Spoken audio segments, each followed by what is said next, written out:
Good evening. I'd like to call this meeting to order. So if we could come to order, we can get started.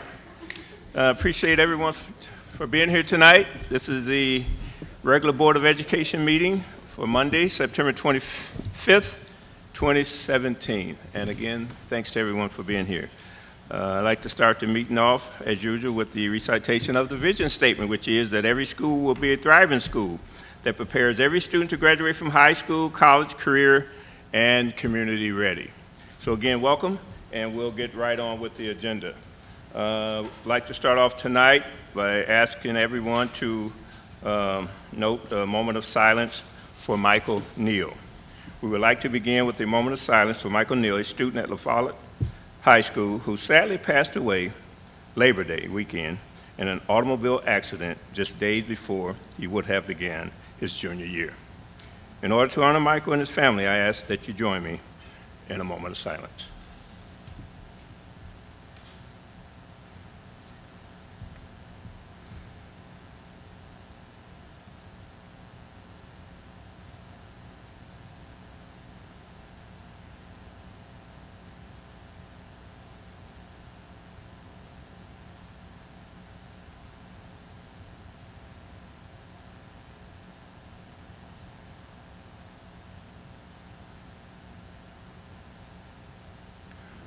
Thank you.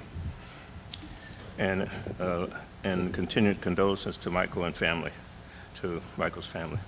Okay, next item on the agenda tonight, it will be public appearances. And we do have a small number of speakers tonight. And for those who may not have spoken to the Board of Education before, you have 3 minutes. I'll call you up and you can come to the mic and begin when you're ready. So, first speaker tonight will be, I believe this is Helen Sarakinos. And Helen will be followed by Johnny Hunter.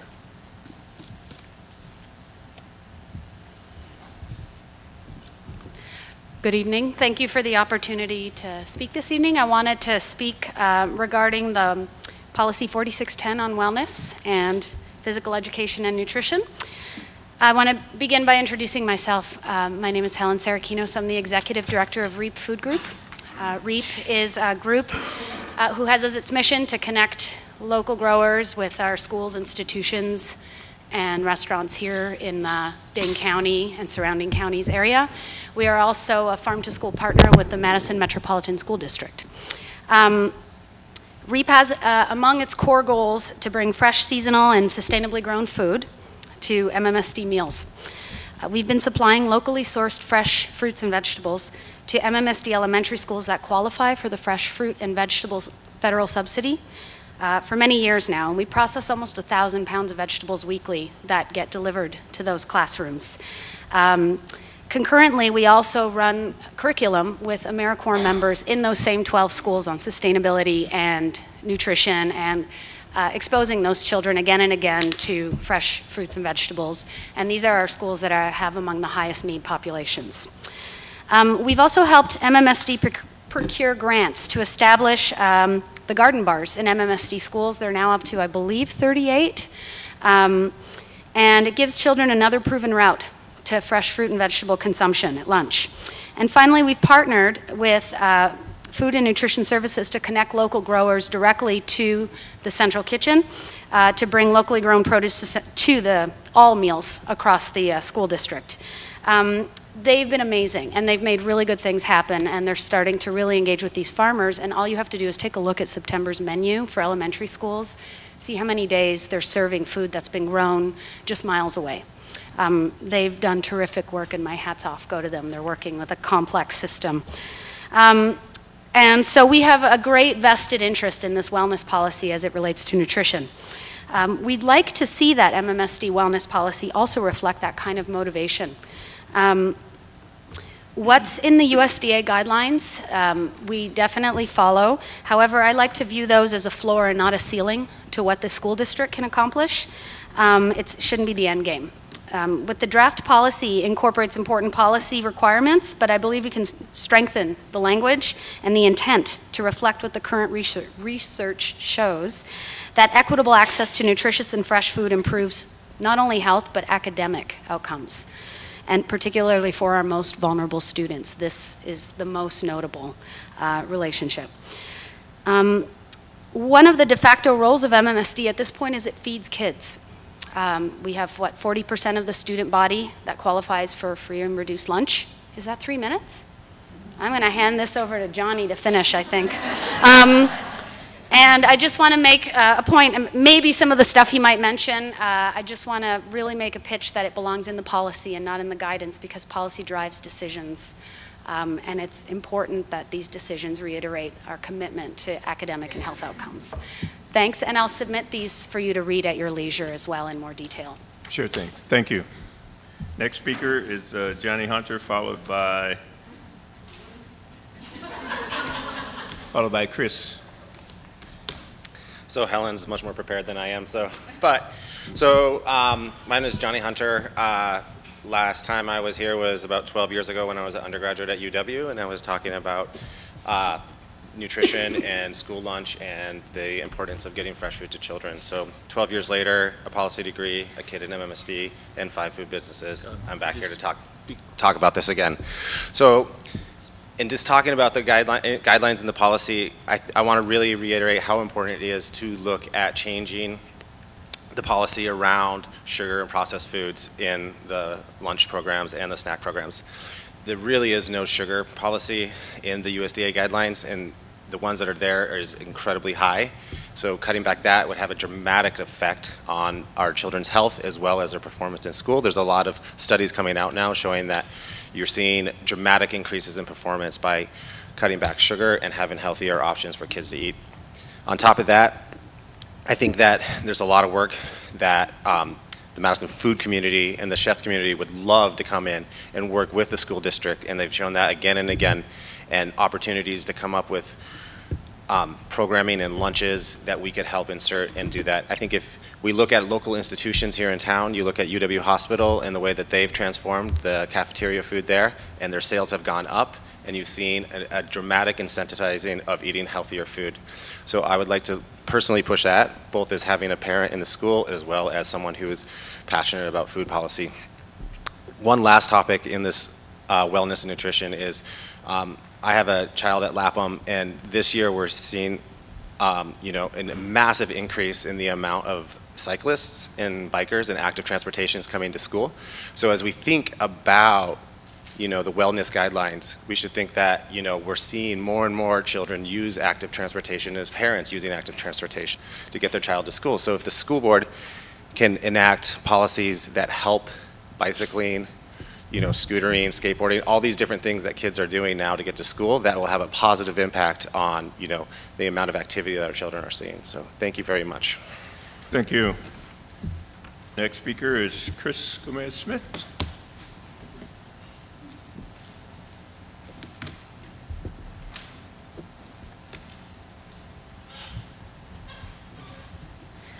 Hi, I'm Chris Gomez-Schmidt, Madison Partnership for Advanced Learning, and I'm here to talk about the Advanced Learning Plan today. I sent an email earlier today signed by 20 parents from across the district detailing some of the things that we feel are left out of this one-year plan. Basically, what we're looking at is a one-year plan that will be done for this year, looking towards building out over the course of this year a more extensive 3-year plan. And I agree that this is necessary to be done, but I'm kind of left wondering, like I wrote in the email, is how are we going to get from here to there? How do we get from the plan that at a very high level tells us what we are supposed to be doing to actually students getting instruction at the school level? There's a lot of steps in between that, and I feel like what I'm going to ask for tonight is some metrics, timelines, and other things that we can expect this year to actually take a look at what is available now, what are students receiving in every school, and what are they going to be able to receive this year, and looking forward to 3 years. Because I have to tell you I'm a little frustrated. I asked for best practices to be included, and I think that's really important. I think best practices already exist for advanced learning. They already exist for talented and gifted education. And that should not have to be built out through the advisory processes within our district this year. These are sort of standard. nationally known, research-based, and we should be able to pick some to sort of serve as guidance as we're doing the work this year. I have complete faith in Ethan Netterstrom, our new advanced learning director, but he needs a lot of support, and he actually needs some of these pieces to fit together sooner rather than later, and so do the students in our district. There's a lot of students waiting. They've been waiting for a long time to be challenged at the level they need, so I'm really asking for you tonight to help me figure out how to do this. Thank you. Thank you. And that concludes our public speaking section for tonight. And so we'll move right on. The next section in the meeting is approval of minutes, and we'll table approval of minutes until our next meeting. So next item on the agenda is Board President's announcements and reports. West Green Club. The West High School's West Green Club helped fundraise over $17,000 between June and August to install additional solar panels on the high school. The solar panels will help offset the school's long-term electrical costs and present a great opportunity for students to gain experience in searching for solutions for pressing ecological and climate issues. Congratulations to Club President Charles Waugh, and the rest of the club for making our city and its environment a better place to live in. Congratulations to the West High School's West Green Club. We'll give them a hand of applause, please.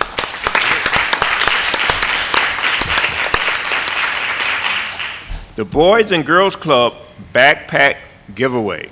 The second annual Boys and Girls Club of Dane County Back to School Bash was held last month on Saturday, August 26th at Elver Park. Various organizations and people helped donate over 3,000 backpacks and school supplies to students in the area. Families who attended enjoyed a free meal and various games and activities. Thank you to the Boys and Girls Club for heading up this great event. The board also would like to thank the Boys and Girls Club for effectively organizing a donation system in our schools for collecting donations of feminine hygiene products. Over $30,000 in donation products were collected and distributed to our middle schools and high schools for students who may not have had access to them otherwise. These donations helped us further strengthen our commitment to meet our students' needs while striving for equability. Thanks to the Boys and Girls Club, everyone.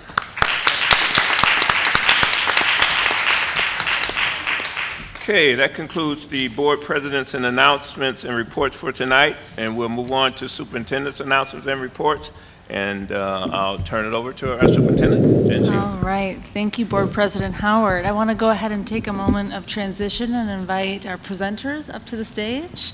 We've got Nichelle Nichols, Aaron Peterson, Sonia Spencer, and Sammy Klassen-Rupert.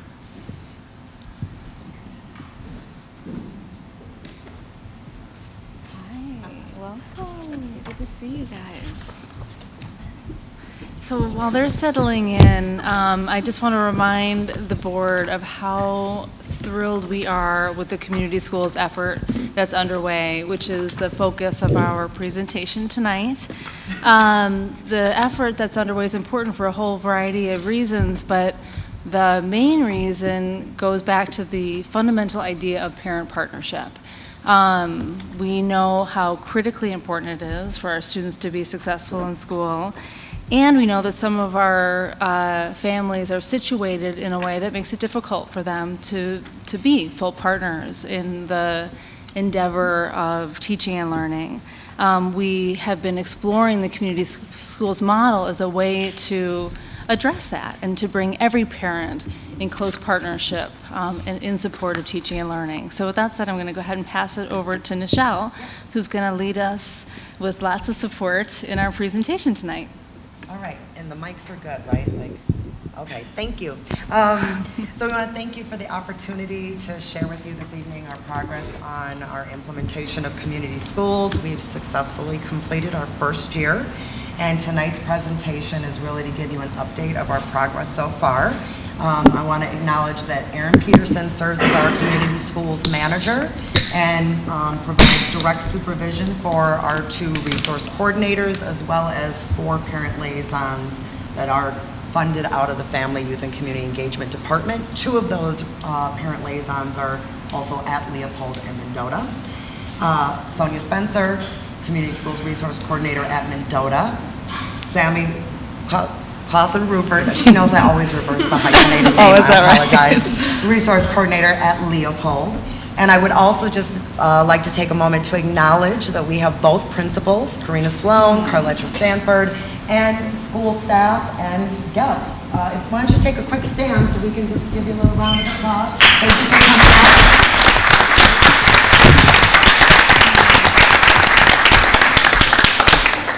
And Barb's. Okay. Speak into Thanks. it so they can hear back there. All right. We are thinking that we'd like to spend just about 20 minutes meeting these objectives, and then of course we will take questions and comments. But we wanted to provide a brief history of our journey thus far with community schools. We really want you to hear directly from what implementation looks like at the school level, so you'll get to hear from our resource coordinators. We wanted to spend a little bit of time reflecting on our lessons learned thus far, and then help paint the picture of what we're looking ahead to do and our next steps. So just as a reminder, we started this journey with a really amazing grant from the Madison Community Foundation. It was a 3-year seed grant, which started us in the planning phase in the 15-16 school year. And through the planning phase, we were able to bring on a planner for 1 year. She was able to convene a community school advisory committee that had representatives from public health, city, county, nonprofit, and school. And they looked at best practices and research across the country. They helped us develop our framework. They were instrumental in us designing kind of the selection and invitation process. And in that very first year, we also went through a robust data compilation and school selection. And then we selected our first 2 community schools and hired our resource coordinators. In 16-17, it was our first year of implementation with Leopold and Mendota, and that year was really about building a strong foundation. You'll hear more from them, but their primary focus was really on convening community school committees, conducting a needs assessment and asset mapping, bringing on early adoption of programs and services, and of course our first year evaluation. And then this year we are focusing on really strengthening the foundation that they've built. So they're going to strengthen the programs. They want to focus on ways to get more families involved in volunteerism. We are really fortunate to be working in partnership with the Foundation for Madison Public Schools on thinking about ways to look at sustainability, and we'd like to do our planning for additional schools. As a reminder, our Community School Advisory Committee that was convened in that very first year developed this definition of a community school. And as you can see on the screen, it's a welcoming and inclusive place that builds on the assets of the community to help serve the identified needs of students, families, and community through coordinated strategic partnerships. This visual is a way for us to think about how the community school model works. It's really reimagining how schools can become a hub in a community, integrating the programs and services that will help our families and children get connected to what they need. And then again, just as a reminder, what got us to this point with Leopold and Mendota was that we looked at about 12 different school level data points. We combined that with community level data, which came from public health, it came from county data, their data set was called Barriers to Opportunity, and some city data. We applied that data to every school in our district with some weighted formulas, and every school that looked to be above a line that had positive need, positive meaning the number was positive, indicating need in both areas, were then sent an invitation to apply to become a community school. We had 22 schools that were sent an invitation, 10 schools applied, and as you can see, 4 of those were middle schools and 6 were elementary. We then used a subset of our Community School Advisory Committee to help us vet every single application we had received. And the application, just as a reminder, was a combination of narrative responses about why the school wanted to become a community school. It was a combination of staff surveys, letters of support from community partners, and they had to also have demonstrated evidence that they had been working on family engagement. And that committee then, after doing a very robust discussion and ranking, recommended 4 schools that came back to the superintendent and the senior leadership team, and we selected Leopold and Mendota. I'm going to let Aaron talk just a little bit about Leopold and Mendota before we get into our resource coordinators examples. Good evening. Can you guys hear me okay? Okay, so I just want to give you guys a quick snapshot of our 2 pilot schools, Leopold and Mendota. 2 vastly different schools with different needs, but substantial needs nonetheless. Leopold is our largest elementary school in the district, nestled right on the lines of Madison and Fitchburg. It's in what you would call a resource desert. There's no community centers within walking distance. There's the public library isn't very accessible to the community in which Leopold surrounds. There's not a grocery store, for example. So our resource coordinators work really hard trying to pull those resources into the school and meet the needs of the families that are represented there. On the flip side, and literally the other side, yes, I'm sorry, yes. Yeah. On the other side of town is Mendota. Smaller in size, but substantial in need nonetheless. Again, noting the low-income, percentage of low-income families in the area. Mendota has some advantages of having some community centers nestled right around there. There's a number of community centers and access to some resources there. However, there's a substantial need in mobility and homelessness and housing there, which our resource coordinator works really hard to connect those problems. So the 2 schools have very different needs, but they're very substantial in the amount of work that's done by our resource coordinators to bring in a number of resources and programs to the schools. Mm-hmm. And as we get ready to hear from Sonia and Sammy, one of the other kind of just reminders for the board is that when we selected these 2 schools, we knew we would be learning something very different in the pilot phase, that they were substantially different, and there was something for us to learn in how the model actually works in 2 different kind of neighborhoods. All right. Okay. So, thank you for having me. My name is Sammy and I am the resource coordinator at Leopold Elementary. So, the main part that I think is important to know about community schools and how this is working at our school is to point to our community school committee. So I worked to convene this committee when we got the designation last summer. It's a group of about 30 parents, staff, community members, and community organizations who come together monthly to discuss the wants, needs, and abilities of our school.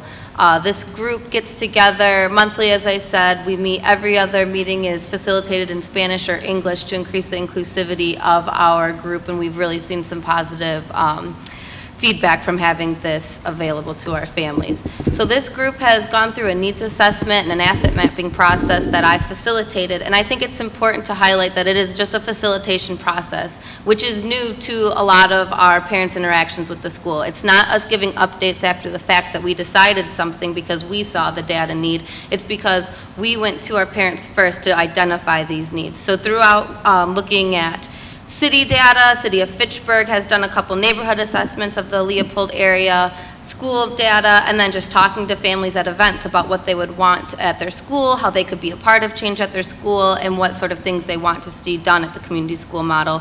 We were able to identify 12 immediate needs in the Leopold area, everything from early education to food sourcing to academic support for students.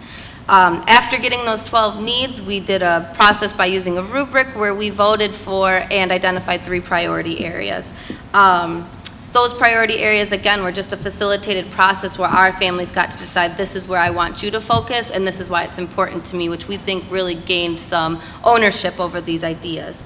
I think the most important thing to think about of a community school and what wouldn't work in another school is to not have a resource coordinator who can help do that facilitation process, and using the community school committee as really the drivers of the content. They're the ones making the decisions, they're the ones encouraging others to join, and they're the ones who are deciding these priorities and how we're going to address them.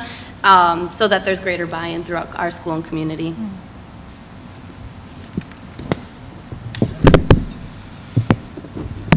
Can you guys hear me? Okay, great. So I'm Sonia Spencer. I actually have the privilege of being the parent liaison at Mendota Elementary and now transitioning to the resource coordinator. So I feel like I am in the best of both worlds, as they would say. Our process in putting together our community school committee was very similar to what Leopold did. So I'm not going to repeat much of what Sammy did because it echoes very much of what they did also. We did, however, the North Side is such a small community. A lot of our members are actually coming from the north side or the surrounding areas of Madison. We connected with our committee members by sending really personal emails to them. We emailed families.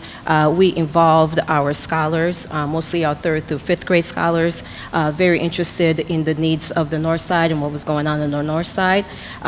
They did a survey, and I have to say the biggest survey that we established in order to come up with our needs assessment was through our block party, which was 2 years ago. So during that block party, we took the opportunity to bring in surveyors and also used our scholars and families to help us understand what the needs of the north side were and what we were looking for. So that is how our needs assessment came to be. And with that, you know, we had over a dozen that we took back to our committee members. And we pretty much, on a monthly basis, again, we also meet on a monthly basis with our committee members.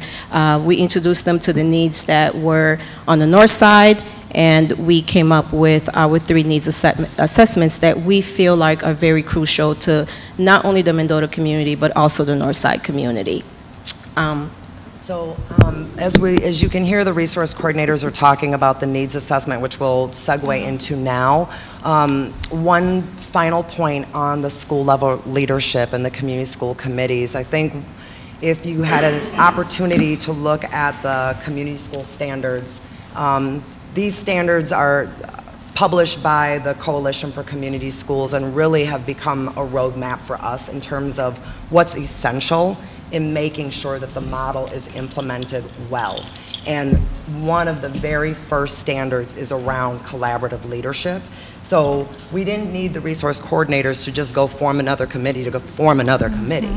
It was essential that they were creating a space and a place for diverse stakeholders, our families, our community partners, to come together and to actually have voice in what they see as the needs in their neighborhood and where they think the school can make a difference for them. So thank you both for your work on getting that work, and it's the work that continues. Like a community school committee isn't just formed just to get through the needs assessment. It is, as Sammy and Sonia said, like it's a driving force of making sure that there is voice in what happens in the school.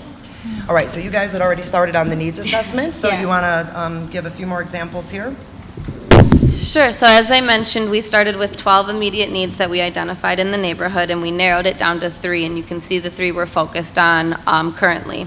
So each one of those needs is obviously very complex and has a lot of different implications, so I can explain some of our plans to address each of those needs. So the first one, we are really looking for more opportunities for people of color and diverse backgrounds to be in positions of power within our school. This started as a great conversation with our committee about our staff and how they are not representative of our school population. And we had a great discussion with parents and families on how that gets to that point and what is our sandbox of control as a community school committee. They realized quickly, you know, we can give some recommendations. We were lucky to have Latino Education Council on our committee, so they were able to hear these suggestions and take them back to their work.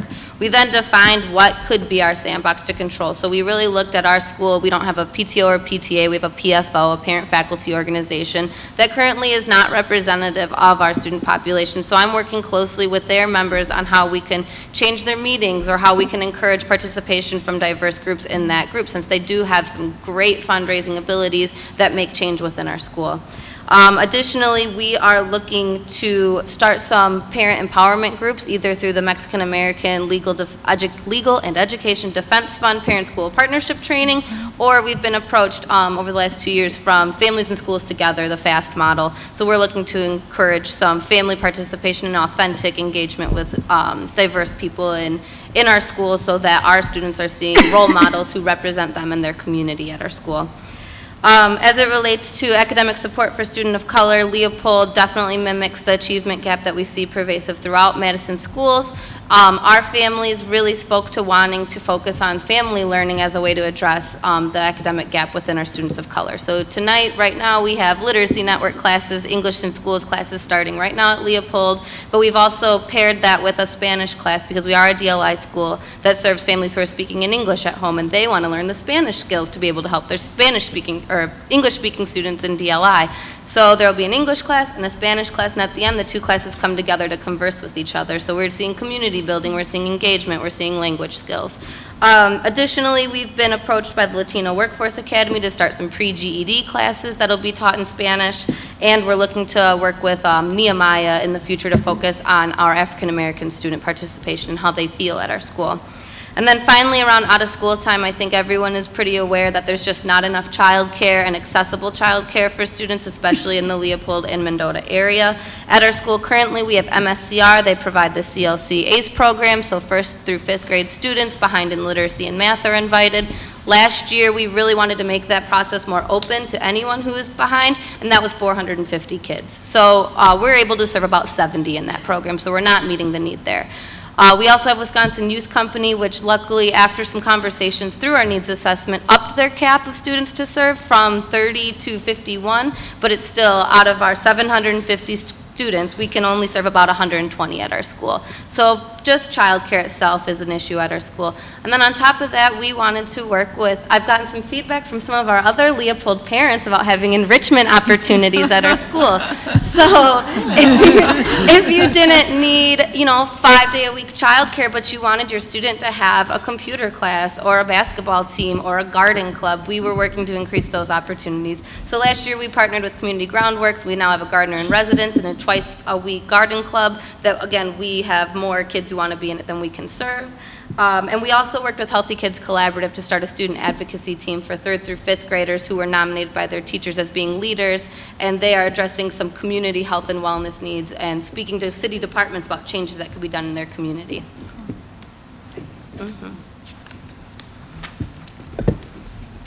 So our needs assessments, as you can see, our 3 were support for homeless and highly mobile families, before school childcare and longer after school hours, employment and training. So through our needs assessment, this is what our community and our families and scholars thought were the most important needs at the, surrounding the North Side and Mendota. I will start off talking about the homeless and highly mobile families. We all know that at our school at Mendota, the numbers are very high when it comes to retaining our scholars. So it's a big issue that we see on a yearly basis, on a daily basis. So one of the things that we worked with, we actually partnered with CAC, Coalition, Community Action Coalition. And through the CMAR grant last year, they were able to provide us with an in-house caseworker to provide housing for our families. And she was stationed at our school 2 days a week, and then also by appointments, but she would come to our families did not need to go to her. So that's one of the things that we found made an impact, and it wasn't necessarily helping with housing. If a family was not able to transport or something happened to their car, they were also able to help in that manner. We also partner with JFF very closely and also the Road Home. They are actually right behind us. So that partnership, even before we became a community school, has been a very beneficial partnership to not just the Northside community, but also to Mendota. In addition to the highly mobile families, we also found that one of the areas that we were lacking in was the support of having a grocery store and food available to our community. And I'm very proud to say tomorrow is actually our grand opening for the Mendota Food Pantry. 2:30 to 5:30 if you want to stop by.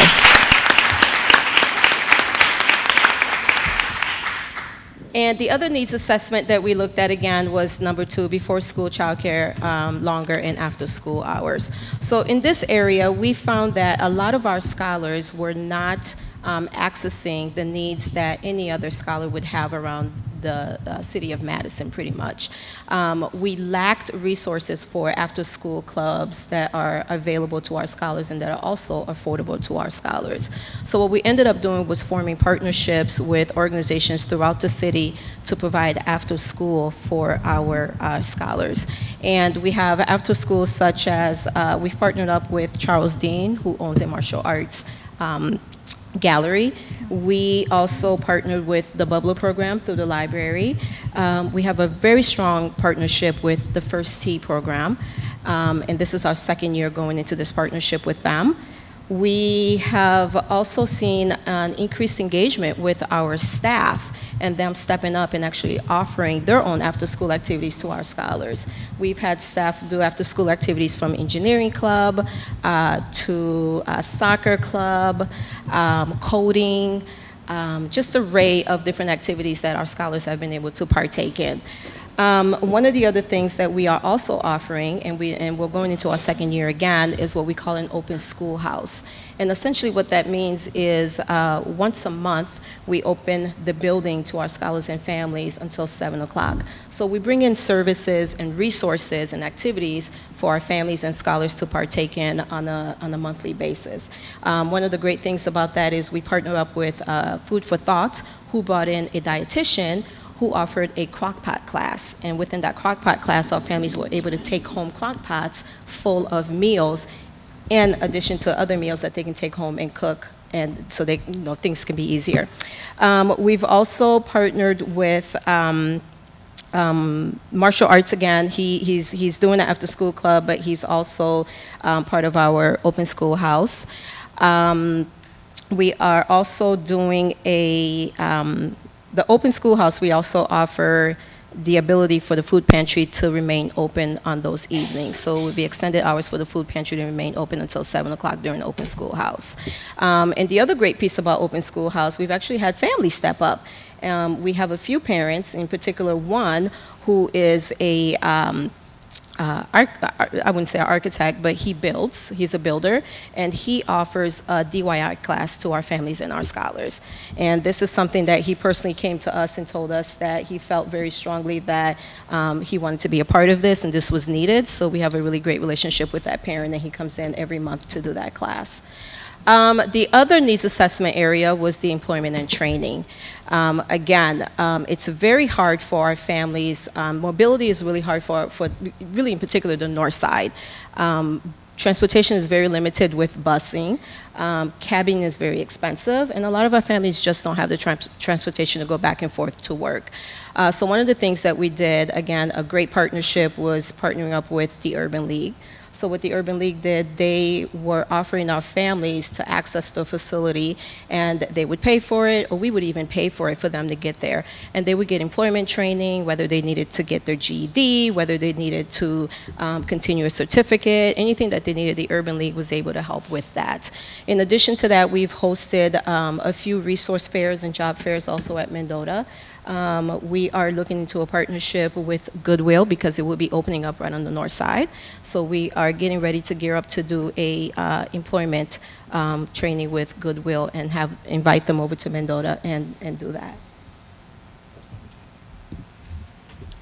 Yeah, so this next part just speaks to, besides all that work that we're already engaged in, there's a lot of other work that we're being able to do and to advocate for our school and community in other ways in our neighborhoods. So we already have Adopt a School partners through Foundation for Madison Public Schools. Even with this designation, Leopold gained 2 more, the Fitchburg Library and the Church at Christ Memorial. We also have a number of other partners who are coming along to do programming and other services. And then the other things that I think are unique that I get to be a part of and Sonia gets to be a part of is our neighborhood resource team with the City of Madison. So again, we're bringing back our student advocacy work that they're taking to the City of Engineering to make plans and actually make some different changes from hearing the voice of our families. And additionally, we're in our early childhood zone, and we participate in our neighborhood associations too.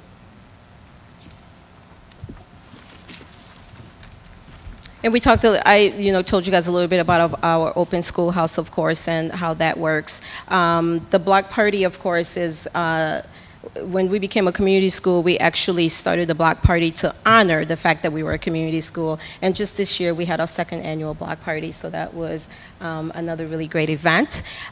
We were able to sustain what we call our family resource room at Mendota.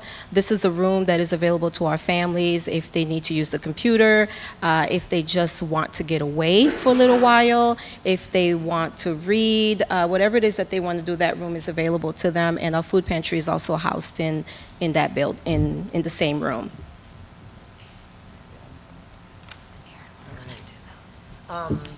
So as you can tell from just the really tangible and concrete examples from our resource coordinators, they've been very busy in this first year. And we wanted to make sure that we certainly stayed focused on our implementation and our progress along the way. So this year we had a qualitative evaluation conducted by UW-Madison, the Wisconsin Evaluation Collaborative. They aligned their evaluation based on two things: the process in which we've implemented and adopted the model at both the school level and the district level, and that's aligned to the 10 standards in the coalition's community school standards. And then in addition, within those standards, they specifically wanted to look at the conditions of engagement. So kind of the relational part of the work, family engagement, community engagement, how did we do in those areas? And the quantitative review at this point was conducted by our own internal research and program evaluation team. What they collected was more data on baseline. They looked at where both schools were in 15-16, the year prior to the community school designation, and then what that data looked like, again, this first year of implementation. At this point, we have not done robust analysis. We're just collecting the data on attendance, behavior, academics, and climate so that we have a better sense of what will be changing over time as the community school model matures and evolves. And now we want to spend just a few moments as we're getting ready to kind of close. We have some key reflections and lessons, and then I'll there's 1 or 2 slides left on kind of our longer term thinking about adding more pilots and the ways in which we could do that. So at the school level, I think Sammy, you were going to start. Yeah, I'm going to speak to the first and the third bullet point on the school level, and just lessons that I've learned and we've learned at implementing the community school model, and how it really does take a lot of effort and thoughtfulness to not let these new programs and services and new model be siloed within our school. So at first, I think a lot of our teachers and staff were just assuming, okay, you're going to ask me to do more for less, out of work hours, and volunteer and do something that doesn't relate to my core job. And I think that that kind of idea, because we didn't know where we were going, was expected to ask the same people to continue doing more. But what we've learned is, so one example I have is we tried to bring in Nehemiah to do a social emotional learning group for our African American students last year. It really was just a meeting between myself, our principal, and Nehemiah to talk about, yeah, this would be great, how would it fit, and it really didn't take off. I think my lesson learned from that was because we already have a student support team of psychologists, social workers, behavioral health, PBS coaches who do a lot of that recruitment, retainment, parent engagement, and defining what that would look like for our students. And so this Nehemiah thing wasn't meshing with this system that already exists. So in order to increase staff participation and encouragement and engagement with the community school model, it's been important to me to find ways to integrate programs and services and resources into a model that already exists. For example, the student support team, or using MSCR as our after-school provider to help with some of these after-school clubs and childcare needs. So it's not easy. You're asking, again, some people who are really stretched with their jobs to continue to think about other ways to engage families and students and to meet the needs of their community that they're serving. But it's been important to me to find ways to integrate instead of just add additional work. I'm going to speak a little bit about bullet number 2, which is continue to focus on inviting and retaining African American families on our community school committees. I'm going to be honest, I think this is an area and an issue that not only we struggle with at Mendota, but I'm pretty sure Leopold also struggles with that. And I think this is going to be a conversation that we are going to be coming back to and discussing for a very long time. I do have to say, though, after wearing both hats as a parent liaison and also as a community school resource coordinator, I think it's really important and really essential for the community resource coordinator and the parent liaisons at these schools to really work together. I think it helps make it, you know, an assets-based model, and parents need to feel like they are fitting in. It wasn't easy as a parent liaison. I did struggle sometimes to bring in our families, but our families, working with our families, they need to know their value, and I think that's where we always have to go back to, their value and their scholars' value. So it's something, again, it's something that we're probably going to have to revisit, but with us being a community school and having the opportunities that we have right now for our families and our scholars, I am really confident that we're going to see a change, but it is going to continue taking work. All right, really quick on some of the district key learnings that we had from this past year. We established a cross-functional steering committee for community schools, which now includes the president of the MTI, Andy Witt.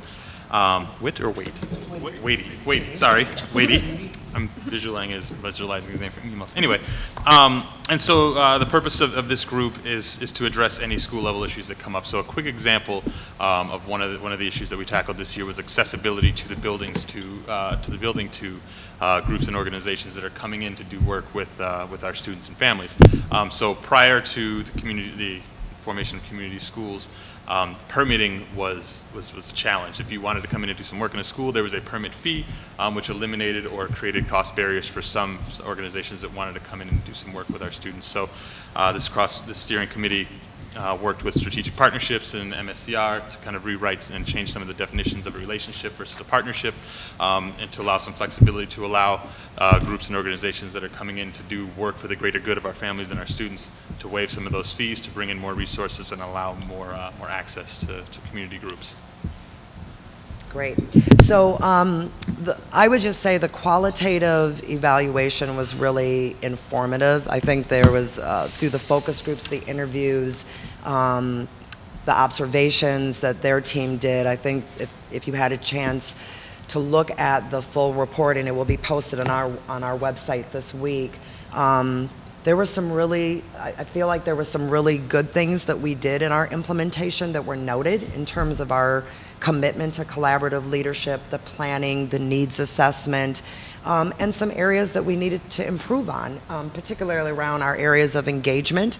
And so I think at the school level and the district level, we certainly are using that evaluation to help inform ways to strengthen our implementation.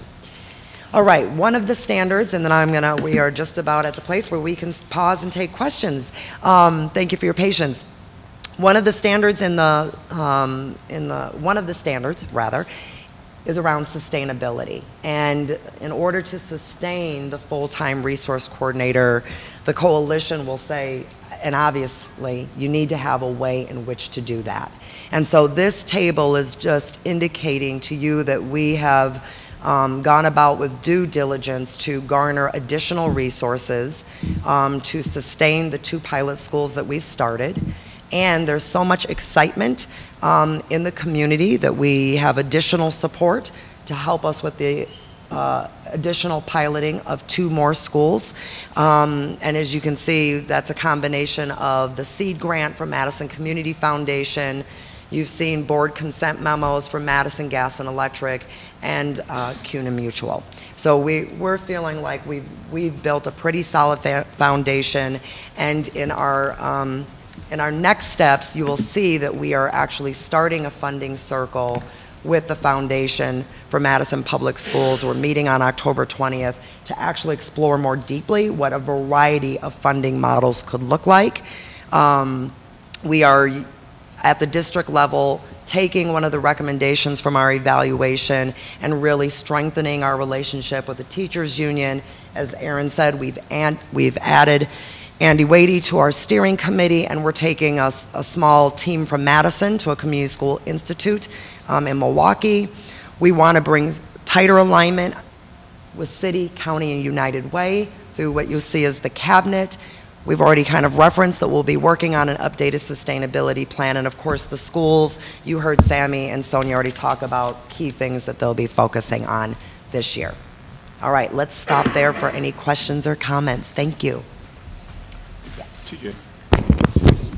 I read the evaluation, the Wisconsin Evaluation Collaborative, and kind of expected you to come here tonight and say, we've laid a great groundwork.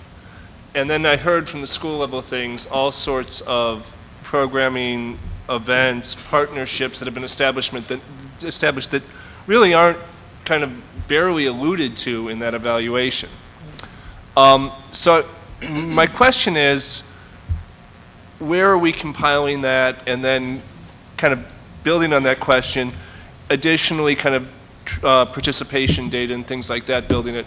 But, you know, again, I expected here we've laid great groundwork, and clearly you've done more than lay a great groundwork. You have things going on, but what I'd read before coming here tonight had almost no indication of that. So where are we going to, how will we find that? How will our community see that?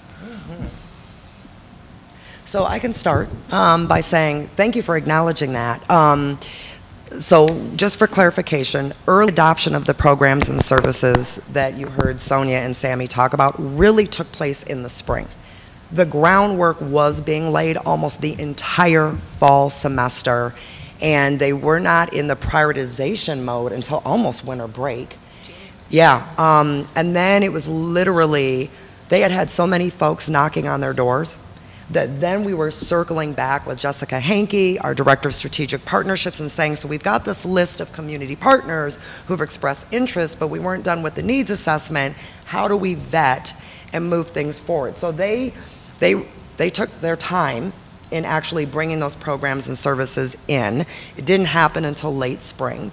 As far as where will we find that information? So one of the things that Aaron and I have been talking about is we do need some kind of monthly reporting mechanism where Sammy and Sonia can share each month what the programs and activities have been, how many folks have participated. And to be honest with you, in our first year, we didn't have that established yet because we weren't planning on them implementing any programs and services really before the end of the year. It's just that people were so anxious for them to start doing something. Oh, I see, there must be some head nodding back here. I mean, yeah, it was, so they were looking for kind of the low-hanging fruit, and they wanted to get something going because people were impatient with, like, we're laying the groundwork, we're laying the foundation. People are like, you're a community school, what's different?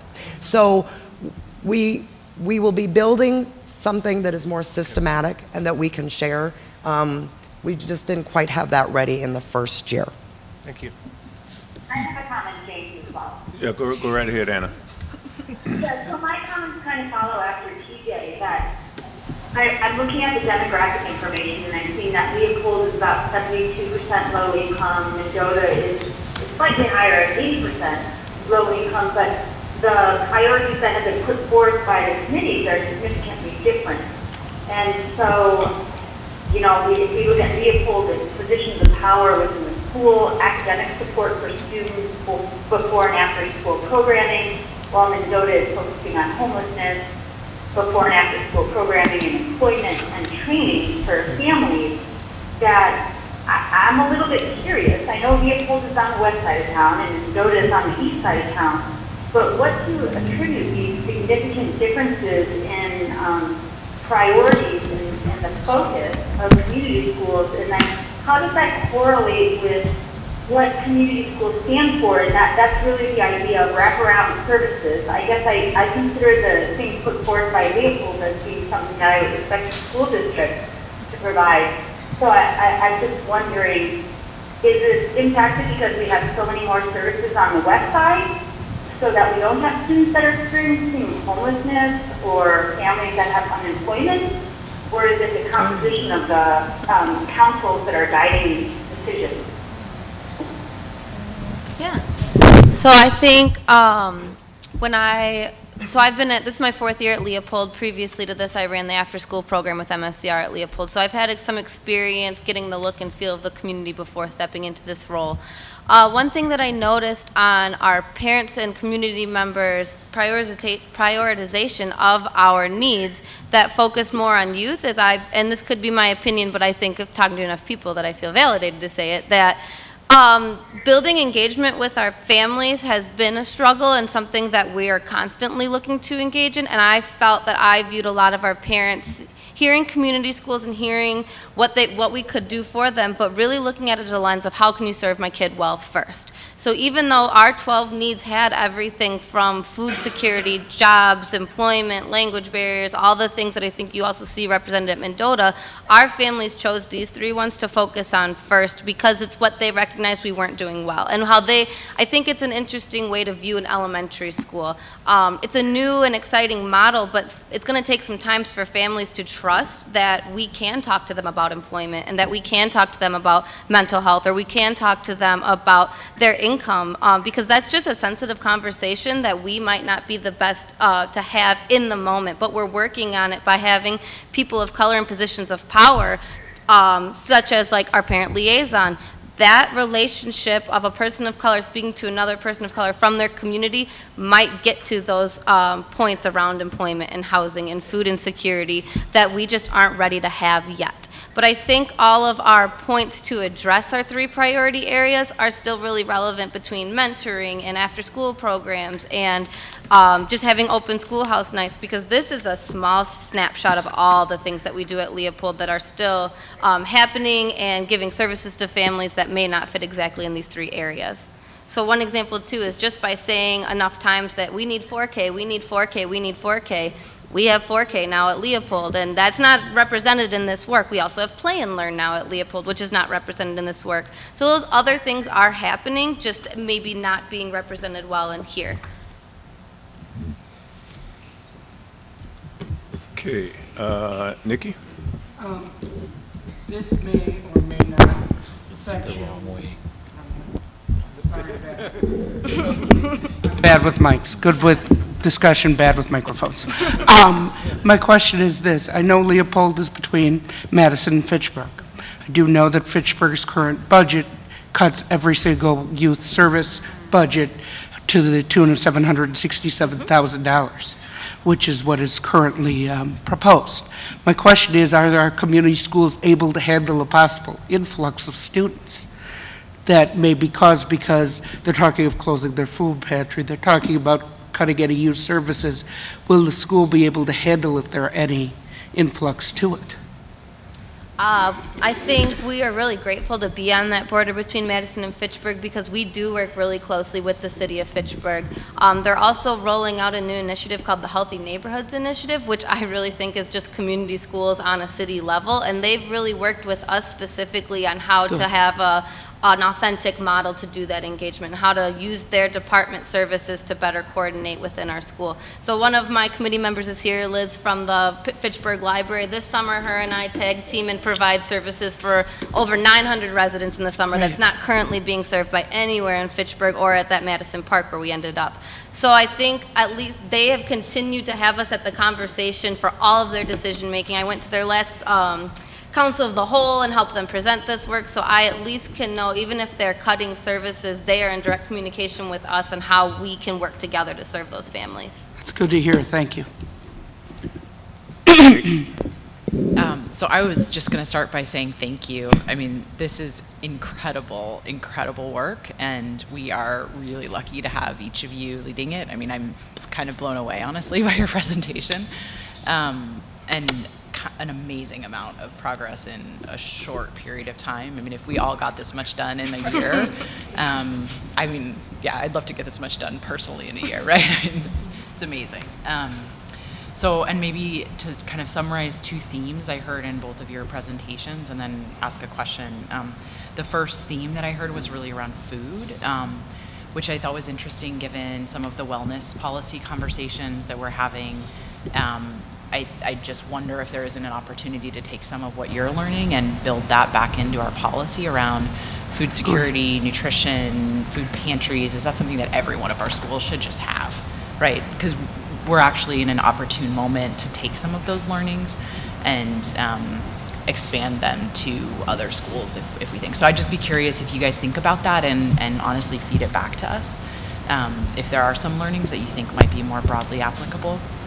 The second was around childcare, and same question, honestly. I mean, I think there's some learnings there that we might be able to absorb, and this may not be the moment, but that kind of learning process, you know, you're almost a small pilot. I mean, you are a small pilot for community schools, but what can we also learn in terms of what you're experimenting with to just pull into the rest of our schools now, and not wait to expand community schools past, right? So those would just be two questions. And then the third was your present, I mean, we are lucky to have some more sustainable funding.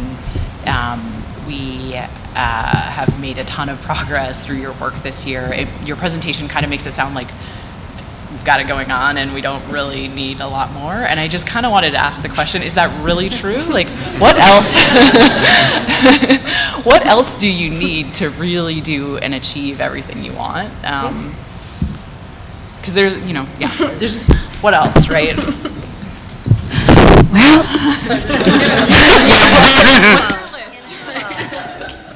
if you want the truth, yeah. Well, you know, it's funny you asked that because my principal and I would just, I have this conversation all the time with my social worker and my principal. And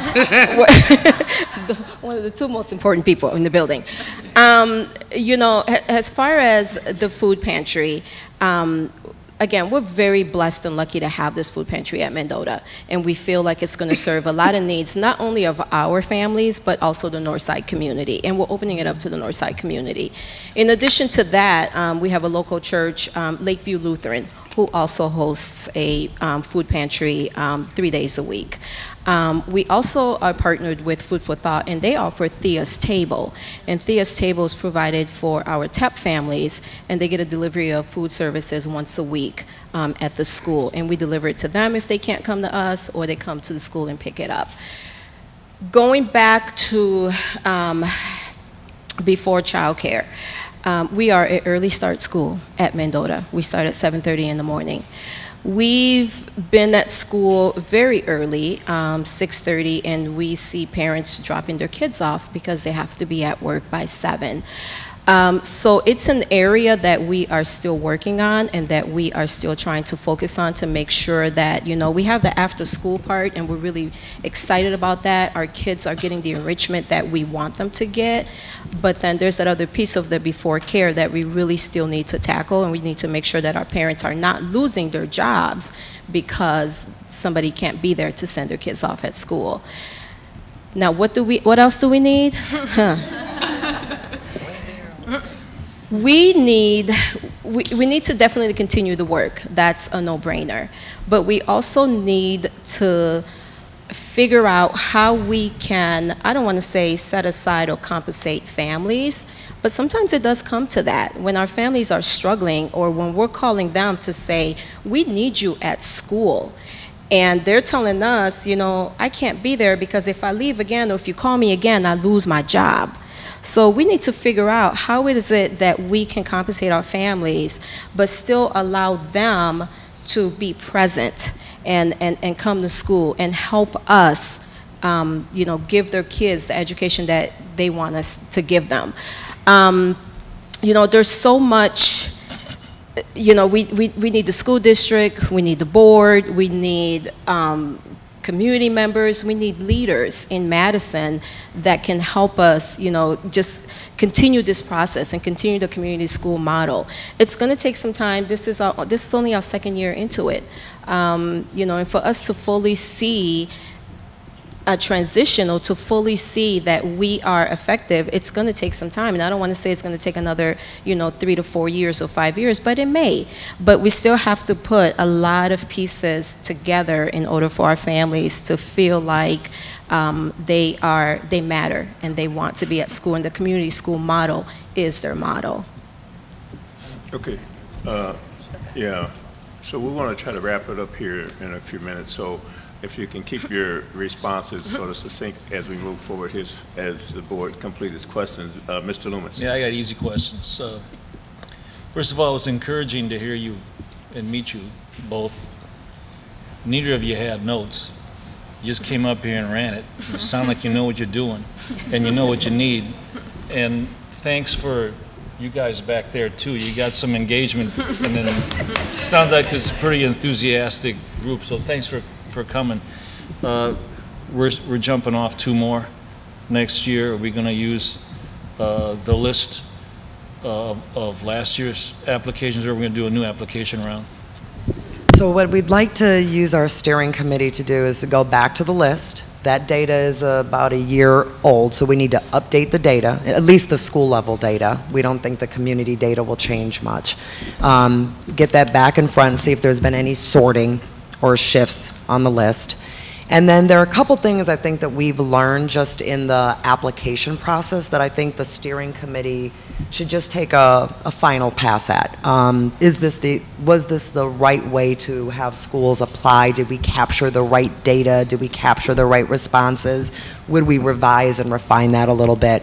So I don't think there will be major changes in the schools that were identified in the first round, but we do want to update the process before we move forward. What would the timeline be to get that to us, because budget time starts tomorrow? Yes. So we'd like to have an updated list that would be our invitational list by December. Yeah. Yeah, well, my question is, first of all, thanks for the wide variety of services that you're bringing to the schools and the community. I think it's impressive. So the presentation helped me tonight. But you also talked about the qualitative and quantitative evaluations, and I don't think we talk much about that. I'm really interested in, well, outcomes are very important. As we do these community schools, what's the impact? The services are great, and I think we need to continue those, and I think that's really a big help to the school and the community. But the quantitative evaluation spoke to things like attendance and academic outcomes and things of that nature. Can you elaborate some on that? Where are we with that? Yeah, so in the quantitative review, attendance, chronic absenteeism, behavioral referrals, and climate were the data points that our internal team looked at. Again, as a comparison from 2015-16 through the first year of their implementation. And we're not seeing significant changes in those areas, nor would we expect to. There isn't anything in the body of research that says because you become a community school in the first year, you will see a direct impact on those academic or kind of social emotional standards. The long-term outcome is that yes, you want to see those things moving in a positive direction, but not in the first year. So we're looking more at the quantitative review, particularly around the academic measures as, okay, we know where we are, and now how between the school's school-based leadership team, the community school committee, how do they stay focused in on their school level data? How do you start to bring tighter integration around school improvement efforts so that those things start to feel more cohesive? And how would you define long-term? Long-term. So, in the community school body of work, usually schools are implementing with a high level of fidelity 3 to 5 years before you're seeing some of the academic outcomes changing. Okay. I guess my final comment is that that, and I think I'm echoing the board here, is that we're becoming more and more grounded in outcomes. And so, and again, I applaud all the services we're bringing to the communities and the schools. I think it's great. I think it's needed, and we've needed it for a long time, and I think there's a tremendous impact in the work you're doing. So again, we all appreciate that. But it would be great if we focus on those quantitative outcomes, because it's very important, and so it's something to keep at the forefront of our thought process in terms of the outcomes we're getting from the community schools, in terms of the basic measures of academics and climate and outcomes of such as behaviors or what have you. So, couldn't agree with you more. And I will just finish by saying that where we saw the most promising quantitative results was in the climate responses. And when we came before the board probably a year ago to talk about selecting our first 2 community schools, we really talked about the importance of climate. Family responses, staff responses, and that we believe that those conditions of engagement that are indicative of school culture and climate are kind of the right conditions to help drive the academic achievement. So we're saying the same thing. We definitely want academic achievement. We are incredibly proud of the work they've done, but bringing in the programs and services alone without them being focused on how do we help drive student learning is not the community school approach. So. All right. Well, thank you. Any other questions? Okay. Go ahead. My one comment would be, I am concerned about academic progress, but I think the bigger thing that I want to impress upon folks is that community schools is really about closing opportunity gaps that exist in our community. So I want to make sure that if we're putting forth these ideas, that we're closing those opportunity gaps for our students. And I think that's going to be the quickest and fastest way that we see accelerated student outcomes for our students. So, that's my priority. And so I want to see academic gains, but I also want to see community schools that are providing those wraparound services for kids that would not have access to them otherwise. All right, thank you, Anna. Any other comments from the board? Well, then let me say thank you to Michelle, Jen, and this entire group here. Thank you.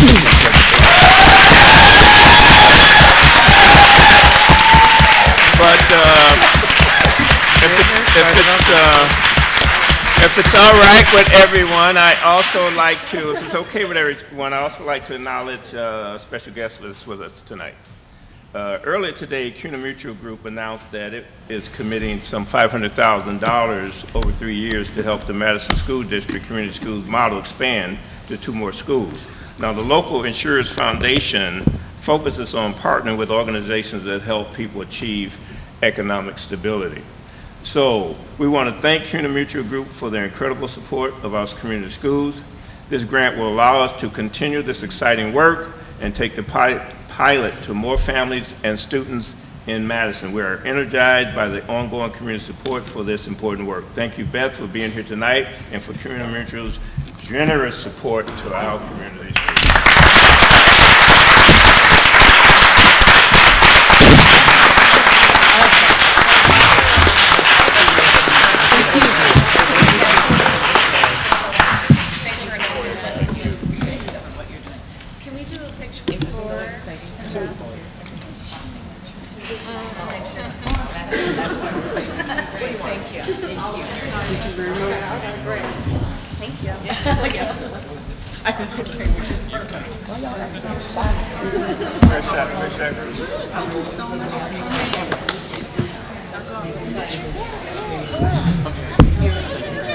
Yes, your door's coming.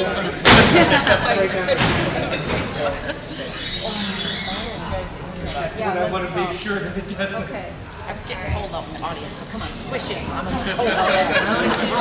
Yeah, I got it. All right, everybody got their spot? Okay. 1, 2, 3. Let's do one more. 1, 2, 3. Okay. Thank you. Right now, Fair Wage Disability means they don't have to pay really fast. That's what Jill has suggested that. What data you, last time we were looking at data, I didn't write. Elementary school or something. Thank you.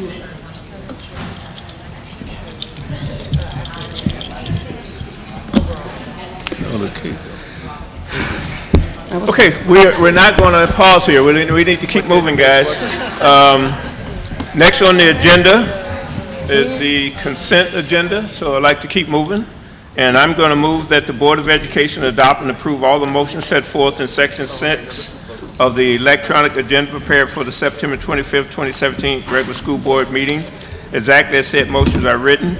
By voting affirmatively on this motion, a board member expresses his or her affirmative vote on each of the motions consolidated hereby, subject to any express separations that have been made by any member of the school board. Second. It's been moved and second. Okay, are there any separations? No. No. 6.9. What did you say, 6.9, Anna? Yep, 6.9, Circles of Support contract. And James, I would like to comment before we vote on, yeah. Okay, so 6.9 is the only one. Okay. Okay. So we'll go to 6.9. My only comment is that it looks like it's for $28,000, but I think when we went through the budget process, it was $50,000. So I was just wondering That's what I have in my notes too. You know, Anna, I don't know the answer to that question. I'm so sorry. Does anybody else know? Oh, Jessica does. Jessica Hinkey is approaching the stage. Thanks, Jess.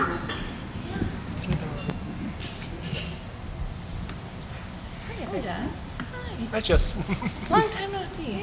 Am I on? Out of practice. So yes, Anna, that's correct. The original approval was for a full 50K. In working with the two schools, basically each customized a budget to support their work. So each school ended up with a budget between $20,000 and $22,000. So Thoreau had a budget of $20,000 going to, going to the Circles of Support contract, and then $8,000 of Hawthorne's budget is supporting the Circles of Support contract. The remaining funds for Hawthorne are actually, they requested those in working with Circles of Support to support Hawthorne staff and MSCR staff to actually become trained as Circles of Support facilitators. So it's extended employment for their time. And then also supplies, field trip funds, and some substitute fees in terms of implementing their actual model. So Hawthorne and Thoreau both are getting about the $20,000 to $22,000 range. The remaining funds are reserved for additional extended employment dollars to support documentation and evaluation of the work, in addition to the site visits to other districts to see how Circles of Support is being implemented in other districts. Does that answer it? Thank you, Jessica. I'm sorry. There's like a little bit of like cracking up on the thing. That's so me it too. sounds like the remaining funds would be available for other supplementary services that they might need to utilize. Right, exactly. So it's certainly ensuring that both schools receive the funds to implement their customized approach in the school. Those budgets were built in collaboration with the Circles of Support team, and then the additional funds are allow some flexibility, but primarily support the team in documenting, evaluating, and then doing the site visits to other school districts to learn from. Thank you very much. Yep. That was my only question. Yeah. All right, thank you, Anna. Kate, did you have a separation? Did you have any separations for consent agenda? Okay, so we have not voted on the consent agenda yet. We do have a second on the floor. So I'd like to call for the vote on all the items of the consent agenda other than what's been separated out. So I don't think we voted. I think we just had a second. Is that correct? Correct. No, we Okay. didn't vote on So, anything. Laura, your advisory vote, please. I said I wanted to comment before we vote. Okay, go ahead, TJ. Yeah, I just want to comment, I didn't pull it aside, but I do want to comment on the Steps A proposal. And as I said, first off, I want to thank the team for putting together answers to a lot of questions, clarified things particularly around the plans for integration in the curriculum. And as I said in my messages, support this as a Tier 2 intervention. It seems like a good investment. It seems like something that will be of aid for some of our students with some pretty high needs in these areas. I'm still less confident, and maybe even less confident than I was when I originally said it about integrating this in the curriculum. Not because when you take something that is designed to be a 30-week, very thorough kind of builds on itself curriculum model, and take 5, 6, 7 kind of pieces out of it and integrate it in, often you lose the essence and you lose what could be valuable from it. And I understand that work is ongoing, and I just want to kind of flag that I think that we should be very, very careful how we integrate something that's designed to be a standalone program into an existing health curriculum. So I just wanted to make that statement before we voted. All right, thank you, Mr. Mertz. Laura, your advisory vote, please. Aye. All in favor? Aye. And, any opposed? Did you vote aye, Anna? I did. Okay, motion carries 7-0. Okay, 6.9, I'll move that the Board of Education approve a contract for services with Natural Circles of Support to deliver the Circles of Support program at Hawthorne and Thurl Elementary Schools in the amount of up to $28,000 from the Strategic Partnership and Innovation Operating Budget. Second. It's been moved and second. Any further questions or comments? Seeing none, Laura, your advisory vote, please. Aye. All in favor? Aye. Any opposition? All right, motion carries 7-0. And that concludes our consent agenda items for tonight. And the next item on the agenda will be Instruction Work Group. All right. Instruction Work Group met on September 11th. The two items on the agenda were the initial partnership with Madison College around the early college science, technology, engineering, and math program, and the advanced learning plan revisions. I think that with the advanced learning plan, we were initially presented a 3-year plan. After feedback from the board, there was a desire to, and the community, there was a desire to have something more and different before we enact a 3-year plan. And so we're presented tonight with a slightly revised 1-year plan. And I guess I'd kind of like to open it up to board members for thoughts on this, and also perhaps invite Ethan or Lisa or whoever up to also speak to some of the concerns raised by community members, MPAL in particular, and just if that's...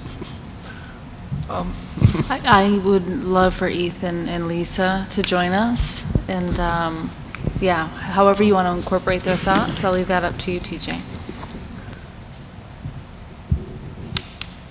And if nothing else, I would like to have just kind of their views on, there was a thorough response via email, but the public hasn't seen that, and I think that some of the issues raised by MPAL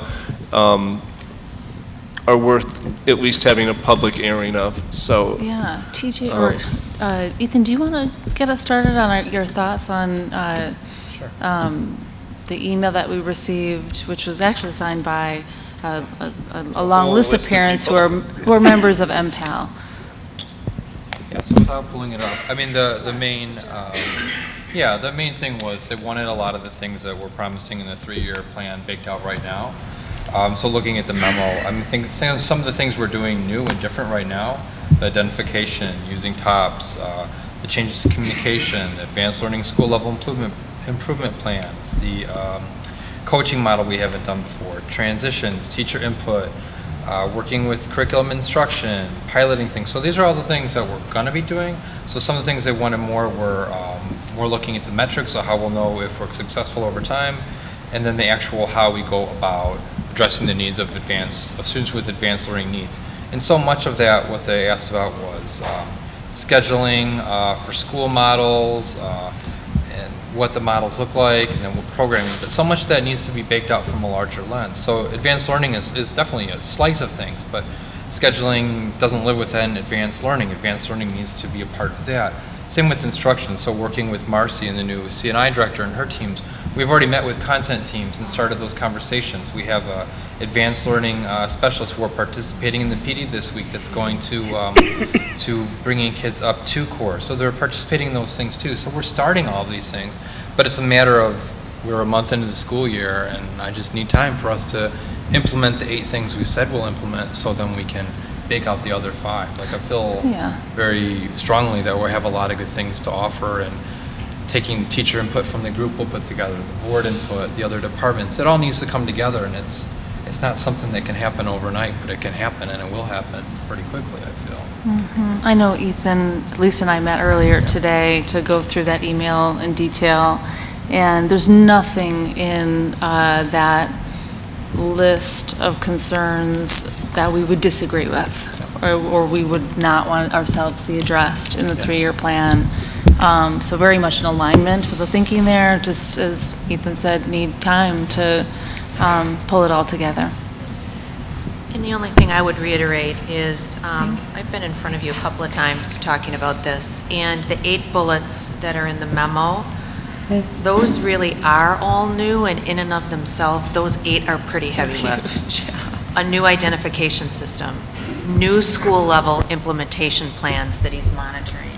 Ethan will be doing sort of task analysis to see how our advanced learning specialists are spending their time in school, so we know exactly what they're doing. Better training, different format for teacher advisory committee. So I don't want us to underestimate the importance of that. We really tried to get those foundational pieces right, and are hopeful that with the support of some of the folks that you've been hearing over the past couple of months, community members, some local experts that we hope to bring on board, and Ethan's new 6-month-old leadership in Madison, that we can come to you with a plan in the spring that is more robust and speaks to some of the things that you've heard tonight. So what I'm hearing is that we're in agreement with the questions that have come before us, so there's no disagreement. It's just a matter of having the time to implement. And so, yeah, I think that's a good position, and I think we've all seen the questions, and that's one of the things that impresses me about this whole approach. It's all the input we get and how well we have worked with the community on developing an advanced learning plan. And so it's great to hear that I think that we're in agreement, and that you know, the minutes will reflect the fact that, you know, we'll look forward to, in terms of the long-term implementation of this in terms of the 3-year plan. So it sounds great, a good position to be in, I think. How do you guys, do you want to, I mean, I have some comments, but I don't know if you want to do them now or do the policy later. Well, we're doing it now. We're going to have a motion soon, so we can make the motion, or okay. Or you have your comments now. I think maybe just to start with a couple of specific things. So, you know, I would agree we have some heavy lifting to do this year, and I think an iterative approach actually can really help us learn and go from what we learn and be a little bit more nimble, hopefully, as we continue to build on that. I would ask if we could see at the end of this semester a list of number of students identified by race and school, kind of the normal demographic indicators that we would expect. From my perspective this year, the big change is around identification, and so I'd just love to see some feedback on that earlier rather than later, and that may help us think through next steps to take as we think through the 3-year plan. So that would just be one kind of concrete request. I think the rest is a lot more heavy lifting that I think we're all excited to do. You know, I mean, this is an area that our district has struggled over a long period of time, and it is also one of the most important ways that we can really provide what we've committed to provide, which is an excellent education with equity to all students. So, you know, this, I think for me, this is high on the priority list to keep kind of our eyes on as we go through this year. And we know this is 15% of our students right now. We know that's going to increase. So I'm excited to see what comes next. But I also don't want to lose that momentum. I mean, there's a reason we're not approving a 3-year plan tonight. And so I think we're all eager to see more, particularly around what that really in-school intervention looks like, and how we create a program, right, not a series of services, a program that adequately sees all of our children's talents and gifts and challenges them on a daily basis, kind of coherently, right? So I'm eager to see what comes next. I think we've got a lot of work to do this year, and yeah, I think it's a good plan right now. So. Nikki? No. Okay. Anyone else? She ended up answering it. Then I'll make the motion. I move that the Board of Education approve the 2017-2018 Advanced Learning Plan as prepared for the September 25th, 2017 regular meeting, with the understanding that the plan may be amended and/or extended at a later date. Second. All right, Laura, your advisory vote? Aye. All in favor? Aye. Any opposed? 7-0. The instruction work group will meet. Thanks, guys. Thank you. Thank you. That's one hurdle. The instruction work group will meet on October 2nd, and the major item on the agenda, just totally spaced out. The minor item on the agenda will be the at-risk plan, and the major item, the later school start time, middle school start times. Thank you, Barb. I always write it down in today. All right, thank you, TJ. Next item on the agenda is Operations Work Group. Mary. Okay. Operations Work Group met on September 18th, and our first item that we will be taking a vote on tonight is with regards to the authorizing temporary borrowing in an amount not to exceed $72 million. So this is temporary borrowing that basically gives the district the cash flow to meet its expenses, since most of the money that we receive is from property taxes, which doesn't come until later in the school year. So I am going to recommend, or I'm going to move, that the Board of Education award the following low bidder for the tax revenue anticipation note, Citigroup Global Markets, Inc., for a total of $72 million at a net interest cost of $669,360. Second. Any discussion? All in favor? Aye. Opposed? That passes 7-0. The second item we discussed was the board policy work team. So Dylan had recommended that in order for the board to be as effective and efficient in its responsibilities with regard to policies, that we have a work team that works with her to basically vet proposed policy changes prior to it coming to the work group, so that a large share of those changes could get board input rather than having the entire board go through all of the various changes. And the board was very positive about that option, and so we will be moving forward with that. TJ. I just want to reflect on this after the meeting. I was thinking about some of the things we discussed about how this may or may not work. And it occurred to me that some of the practices that we kind of floated out there as ways of doing this would very, very easily lead to walking quorum issues. And I just want to say that we need to be extra careful with that, especially the back and forth between board members who are participating in this process and board members who are advising those board members. And I just wanted to highlight that as something that has been on my mind since the meeting. So. Thank you, TJ. We also reviewed the proposed wellness policy for the district and felt that there was more work that needed to be done and had gotten quite a bit of public input on that. In addition to the wellness policy, handed out at the meeting was a draft of the guidance document. Since the board had not had that in advance, we will look at that the next time that comes back to the work group. And in addition, we had specific recommendations for the staff on the wellness policy. So that will be coming back to the work group. Our next meeting is October 23rd, 2017. Thank you. So we don't need to vote to establish the policy team? Okay, so we're good. All right. One less thing to vote on is always good.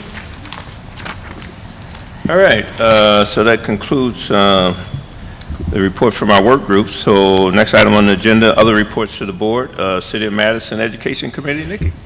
Yes, this is my first meeting of the City Education Committee. Found it very interesting. Our next meeting will be October 11th. We had one main speaker, Dale Underbaki, on the at-risk student plan.